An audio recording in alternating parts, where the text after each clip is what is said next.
যে কোনো মানুষকে যতই বিশ্বাস করো না কেন, যতই চেনো না কেন, কিন্তু একটা কথা আমি তোমাদেরকে বলবো, মন খুলে সব কথা কিন্তু কখনোই বলো না। মনে রেখো, এ যুগে বিশ্বাসের মর্যাদা কিন্তু কেউ রাখে না। জীবন চলার পথে যদি বারবার কেউ অবহেলা করে, তাহলে সেই পথটাকে বদলানো উচিত, স্বপ্নটাকে নয়।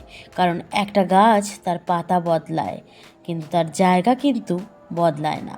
তাই বলছি, তাই বলতে চাইছি যে জীবনে চলার পথে যদি কোনো স্বপ্ন কিংবা কোনো লক্ষ্য থাকে, তাহলে কারোর দিকে না তাকিয়ে সেই লক্ষ্য কিংবা স্বপ্নের দিকে তাকিয়ে সামনের দিকে এগিয়ে চলে যেতে হবে।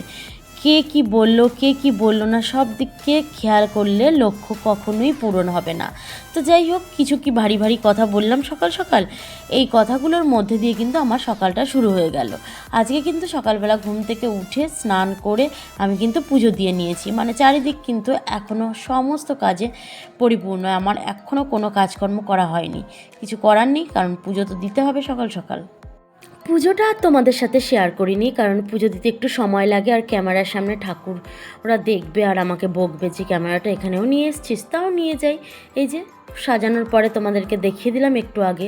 তারপরে রান্নাঘরে একটা বিশেষ রেসিপি করা হচ্ছে। আমি ভেবেছিলাম যে তোমাদের সাথে আমি শেয়ার করব, কিন্তু মা তার আগেই সেদ্ধ, তারপরে ডালটাকেও সেদ্ধ করে রেখে দিয়েছিল, তাই জন্য আর হয়নি। তো কেউ যদি জানতে চাও, আর তোমরা কে কে খেয়েছো বলো তো মটর ডাল দিয়ে এঁচোড়, হেভি টেস্টি কিন্তু খাবারটা। তো যাই হোক, যারা খেয়েছো তারা নিশ্চয়ই জানো যে কেমন টেস্টি, আর যারা খাওনি তারা তো করে খেতে হবে, না হলে চলে আসতে হবে। তো দেখো, এইভাবে করে কিন্তু ডালটা রান্না হয়ে গেল। রান্না কিন্তু আমার অলমোস্ট ডান। তো এবারে এটাকে রেখে দিতে হবে, কারণ এখন যেহেতু সকালের পরে এই এই যে দুটো পাত্রে আলাদা আলাদা করে রেখে দেবো, একটা দুপুরের জন্য, একটা রাতের জন্য। তো দেখো, বাবুকে কিন্তু স্কুলের জন্য আমি রেডি করিয়ে দিচ্ছি।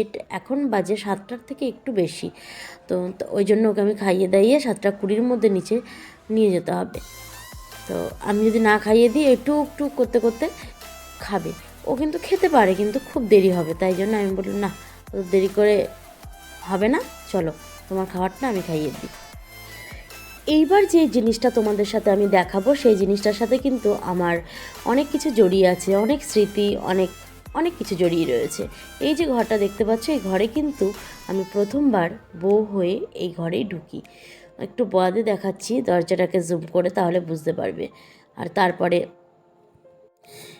এই যে যেই দরজাটা দেখালাম, এই ঘর কিন্তু আমাদের ওপরে যেই রুমগুলোতে থাকি তার থেকে অনেক ভালো ছিল, অনেক ঠান্ডা ছিল, এটাই বলছি। কত স্মৃতি এই ঘরগুলোতে। এই যে বারান্দাটা দেখছো, এখানে আমাদের একটা ছোট্ট টেবিল পাতা ছিল। এখানে আমি খাওয়া দাওয়া করতাম না, বাবা আর জেঠু খাওয়া দাওয়া করতো। তারপরে ওই যে মিট কেসটা দেখলে, ওর মধ্যে আমরা ভাত তরকারি এইসব জিনিসপত্রগুলো রাখতাম। আর এই বারান্দাটার মধ্যে গরমের দিনে খাওয়া দাওয়া হতো। আর যেই জায়গায় রান্না করতাম, ওই রান্নার জায়গাটা প্রচুর বড় ছিল, প্রচুর বড়। যেমন রুম, মানে থাকার রুমের মতো ঘরের মধ্যে আমরা রান্না করতাম ওখানে।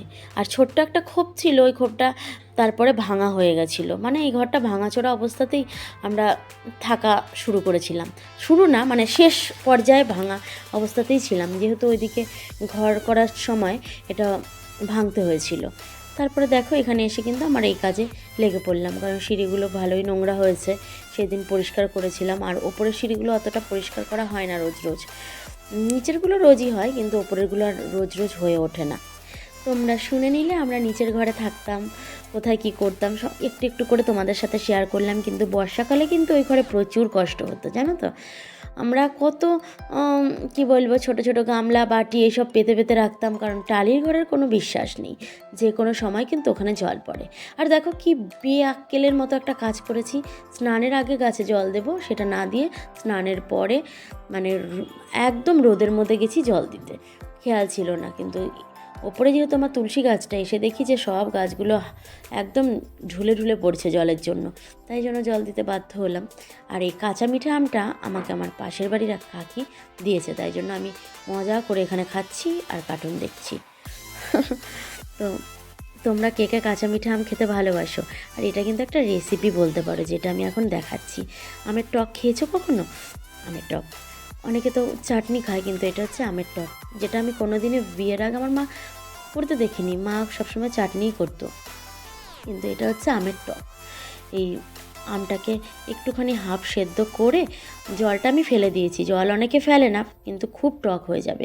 তারপরে কড়াইতে সামান্য তেল দিয়ে, তেলের মধ্যে তোমার সর্ষে আর লঙ্কা ফোড়ন দিয়ে তার মধ্যে কিন্তু ওই সেদ্ধ আমটা ঢেলে দিতে হবে। তারপরে কিছুক্ষণ মানে মিনিট 3-4 পর একটু নুন একটু চিনি দিয়ে নাড়াচাড়া করে আর একটু জল দিয়ে দিতে হবে। যদি গরম জল থাকে দিয়ে দেবে, আর না হলে ঠান্ডা জল দিলেও কোনো প্রবলেম হয় না। এইটা এই গরমের মধ্যে দারুণ টেস্ট। আর যদি কেউ আমার মতো, আমি যেমন আগে না খেতাম না, মানে করতে জানতাম না তাই খেতাম না, কিন্তু আমার মতো যদি কেউ না জেনে থাকো এসব করা, তাহলে কিন্তু করে উঠতে পারো, ভীষণ ভালো লাগবে। আমার তো মনে হয় খাওয়া দাওয়ার পরে বাটিতে করে একটুখানি নিয়ে, এই ঝোলটা ভালো লাগে, এটার মধ্যে একটুখানি বেশি করে ঝোল রাখে, এই ঝোলটা খুব ভালো লাগে। আর যারা একটু টক আম খেতে ভালোবাসে তারা এটা খেয়ে নেবে। আর আমি ফেলি না, আমি সবই খেয়ে নিই। তো যেমন তোমাদের সাথে আমি বললাম তেমনভাবে কিন্তু আমি করে নিয়েছি। এটা গরম জল, গরম জল বলতে কী জল জানো? আমাদের যেহেতু পশ্চিমে ওই তোমার পাইপটা, পশ্চিম দিকে দেয়াল দিয়ে পাইপটা আসে, ঘরের বেসিনের পাইপটা, তাই জন্য ওই, আর এটা করছি একদম স্নান করে পুজো দেওয়ার অনেক পরে, 12:30 নাগাদ। তো তাই কিন্তু ওই জলটা প্রচুর গরম থাকে। এমনকি ভাত রান্না করার সময় জল গরম করতে হবে না যদি এই জল দিয়ে তুমি রান্না শুরু করো, এতটাই গরম থাকে। দেখে নিশ্চয়ই বুঝতে পারছো কতটা এটা টেস্টি হবে আর খুব শান্তি। যেমন গরমের দিনে অনেকে টক জিনিস খেতে ভালোবাসে, অনেকে না, টক জিনিস খেলে নাকি একটু মানে গরমটা কম লাগে, ওই জন্য কিন্তু অনেকে টক জিনিস খায়। তো এই ছিল আমার আজকের রেসিপি তোমাদের সাথে শেয়ার করার মতো, আর কিছুই ছিল না। আর আসলে আমি তো এখন আমরা বেশি কিছু রান্নাই করি না, মাছ তো দেখেছো, মাছ মাংস আমরা রান্নাই মানে খাওয়াই ছেড়ে দিয়েছি, মনে হয় গরমে কিচ্ছু ভালো লাগে না। সেদিনকে এনেছে 2 রকমের মাছ, এনে তো মনে হয় 3-4 টুকরো মাছ ফেলাই পড়েছে। আর ফেলতে যেমন গায়ে লাগে তেমনি কিন্তু খেতেও ভালো লাগে না। তারপরে আমি দুপুরবেলা আরও একবার কিন্তু স্নান করে নিয়েছি, দেখো। তারপরে দেখো এই জামা কাপড়গুলো কিন্তু আমি ভাঁজ করে নিচ্ছি আস্তে আস্তে করে, কারণ বাবু আসার এখনও অনেকটা দেরি, তাই জন্য ওর জন্য ওয়েট করছি। আর এগুলো আমি ভাবলাম যে এই কাজগুলো করে রাখলে তাহলে ওই সময়টুকুর মধ্যে বাবু চলে আসবে। আর সব কিছু গুছিয়ে রাখলে পরে দেখতেও ভালো লাগে, চারিপাশে না হলে ঝুপ হয়ে থাকে জামা কাপড়ের, ওটা দেখতেও যেমন বিরক্ত লাগে, তেমনি পরে যখন তুমি ভাঁজ করবে তখন আরও বিরক্ত লাগবে। কত ঢং করছি দেখো নতুন জামাটা নিয়ে, যে এইভাবে ভাঁজ করবো না ওইভাবে ভাঁজ করবো। তো আমি একটা দিদির ব্লগে দেখেছিলাম কি সুন্দর করে জামা ভাঁজ করে গেঞ্জিগুলো, তো আমি পেরে উঠিনি, আমি তখনই চেষ্টা করেছিলাম কিন্তু আমি পারিনি। দেখো দেখতে দেখতে কিন্তু আমার এতগুলো জামা কাপড় ভাঁজ করা হয়ে গেছে। আর ওখানে কিন্তু 2টো নতুন নাইটি আছে, নাইটিগুলো দেখাতে পারলাম না, পরে একদিন দেখিয়ে দেবো তোমাদেরকে। আর চলো মানি প্ল্যান্টগুলো কি সুন্দর হয়েছে একবার দেখাই, এই দেখো দারুণ হয়েছে কিন্তু। আর যখন কোনো কিছু এনে তুমি ঘরে রাখবে, সেই জিনিসটা যদি মানে এই জাতীয় জিনিসগুলো খুব সুন্দর তোমাকে রেজাল্ট দেয়, তাহলে কিন্তু ভীষণ ভালো লাগে। আর আমি যা শুরু করেছি, পাতাকে অতবার ধরলে পাতা এমনিতেই রাগ হয়ে যাবে। তো দেখো শিকড়টাকে দেখানোর জন্য এটাকে আবার তুলছি, এই যে শিকড়টা দেখেছো কতটা মোটা হয়েছে। আমার ছেলে বলল যে মাম্মা ওই পাত্রে রেখো না, কারণ এটার পাতা যা বড় এটা উল্টে যাবে। বাবুর কথা শুনে মনে মনে ভাবলাম হ্যাঁ ঠিক বলেছে, এইভাবে ঢোকানোর সময় শিকড়টা যদি কেটে যায় তাহলে তো গেল। তো আজকের ভিডিও তোমাদের কেমন লাগলো গো? যদি ভালো লেগে থাকে তাহলে কিন্তু জানিও, আর খারাপ লেগে থাকলেও জানাবে, তাতে করে আমার একদমই কষ্ট হবে না, বরং ভালো লাগবে যে খারাপ লাগা জায়গাগুলো তোমরা আমাকে ধরিয়ে দিয়েছো, কেমন? আর খারাপ হলেও কিন্তু বলবে, বারবার করে আমি কিন্তু তোমাদের কাছে একই রিকোয়েস্ট রাখছি।